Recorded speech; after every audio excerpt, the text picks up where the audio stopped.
জেলায় জেলায়, জেনে নেব হেডলাইন্স। শহরের পুজো মণ্ডপগুলির ব্যবস্থাপনা সব ঠিকঠাক আছে তো? খতিয়ে দেখলেন জয়েন্ট সিপি মিরাজ খালিদ। এখনো জোটেনি ভাতা, অবস্থান বিক্ষোভে বৃদ্ধ বৃদ্ধারা। মদ্যপানের মাঝেই বচসা, বন্ধুর হাতে আহত যুবক, উন্মত্ত স্থানীয়রা। কলকাতার বাজারে এলো পদ্মার ইলিশ, চড়া দামে কিনতে হবে ভোজন রসিকদের। চলে যাচ্ছি বিস্তারিত খবরে।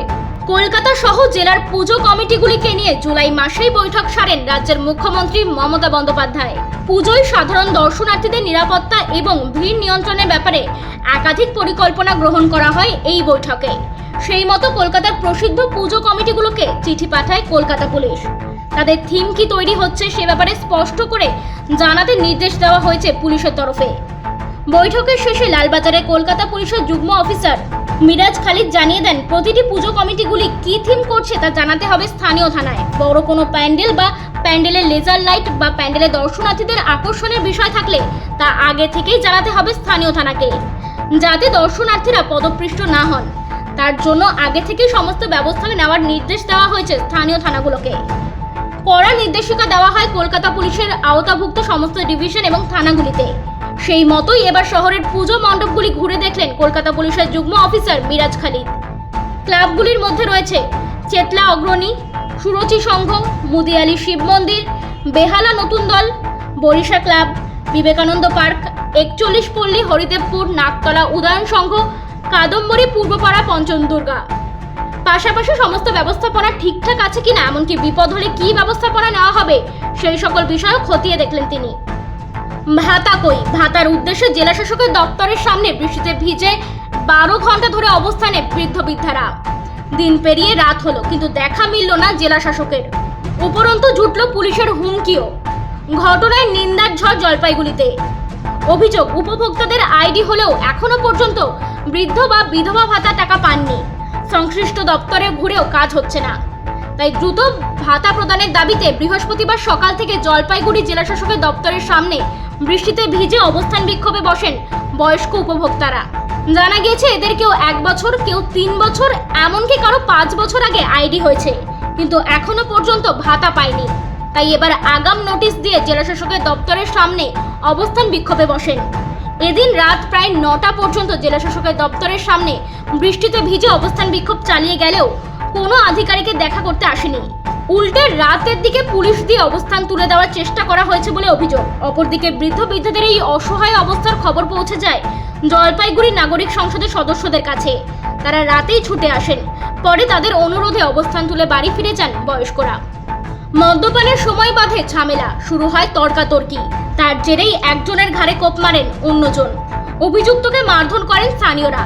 তাকে আশঙ্কাজনক অবস্থায় হাসপাতালে ভর্তি করানো হয়েছে। 3টি বাড়িতে আগুন ধরিয়ে দেয় উন্মত্ত জনতা। ঘটনাটি ঘটেছে ভাঙড়ের পোলেরহাট থানার সস্তায়নগাছি মণ্ডলপাড়ায়। পুলিশ সূত্রে খবর, শুক্রবার সস্তায়নগাছি এলাকায় শাফিকুল মোল্লা এবং তারাপদ মণ্ডল একসঙ্গে বসে মদ্যপান করছিলেন। অভিযোগ, সেই সময় দুজনের মধ্যে বচসা শুরু হয়। তারাপদ একটি ধারালো অস্ত্র দিয়ে শাফিকুলের ঘাড়ে কোপ দেন। মাটিতে লুটিয়ে পড়েন শাফিকুল। তার চিৎকার শুনে ছুটে আসেন আশেপাশের লোকজন। তারা তখনই হাতে নাতে ধরে ফেলেন তারাপদকে। অভিযোগ, তাকে বেধড়ক মারধর করা হয়। খবর পেয়ে ঘটনাস্থলে পৌঁছে যায় পোলেরহাট থানার পুলিশ। তারাই দুজনকে উদ্ধার করে জিরেনগাছা গ্রামীণ হাসপাতালে নিয়ে যায়। ক্ষোভে অভিযুক্ত তারাপদ সহ তার পরিবারের সদস্যদের বাড়িতে গ্রামবাসীরা আগুন ধরিয়ে দেন বলে অভিযোগ। নিমেষের মধ্যে একটি বাড়ি পুড়ে ছাই হয়ে যায়। খবর পেয়ে পোলেরহাট থানার পুলিশ কর্মীরা এসে অন্য 2টি বাড়িতে জল দিয়ে আগুন নেভান। ইতিমধ্যে তদন্ত শুরু করে দিয়েছে পোলেরহাট থানার পুলিশ। পদ্মার ইলিশ এলেও ভারতের মাটিতে। পুজোর আগেই ভারতের বাজারে ইলিশ। মোহাম্মদ ইউনুস প্রশাসন প্রথমে দিতে চেয়েছিল 3000 মেট্রিক টন। শেষ পর্যন্ত চুক্তি হয়েছে 2420 মেট্রিক টন। 49 জন রপ্তানিকারক, তাদের মধ্যে 48 জনকে 50 টন মেট্রিক টন করে এবং একজনকে 20 মেট্রিক টন ইলিশ রপ্তানি অনুমতি দেওয়া হয়েছে। এর মধ্যে গতকাল বিকেলে ওখান থেকে সীমান্ত পেরিয়ে এদিন ভোর রাতে কলকাতায় ঢুকেছে 42 মেট্রিক টন। এগুলি গেছে পাতিপুকুর, বারাসাত, শিয়ালদহ, বৈঠকখানা এবং হাওড়া পাইকারি মাছ বাজারে। 12ই অক্টোবর বিকেল পর্যন্ত রপ্তানিকারক ডেডলাইন বেঁধে দেওয়া হয়েছে। কম মাছ এসেছে, তাই পাইকারি বাজারে বাংলাদেশি ইলিশের দাম 1000 থেকে 1500 টাকা। খুচরো বাজারে ইলিশের দাম 1500 থেকে 1800 এবং 2000 টাকা। যদি পরে আরও ইলিশ আসে তাহলে দাম কিছুটা কমতে পারে, তবে হাতে যেহেতু সময় কম তাই এর থেকে বেশি ইলিশ এবং এই অল্প সময়ের মধ্যে আমদানি করা কার্যত অসম্ভব। তাই সুস্বাদু বাংলাদেশি ইলিশ পাতে পড়লে তার জন্য বেশ চড়া দামে দিতে হবে রসনা রসিকদের। পাশাপাশি পশ্চিমবঙ্গের ডায়মন্ড হারবার, দীঘা মোহনার ইলিশ এবং পরবর্তী সময়ে মায়ানমারের ইলিশ ঢুকলে সার্বিকভাবে রাজ্যের ইলিশের দাম কিছুটা নাগালের মধ্যে আসার সম্ভাবনাই রয়েছে। ব্যুরো রিপোর্ট, আরবি নিউজ।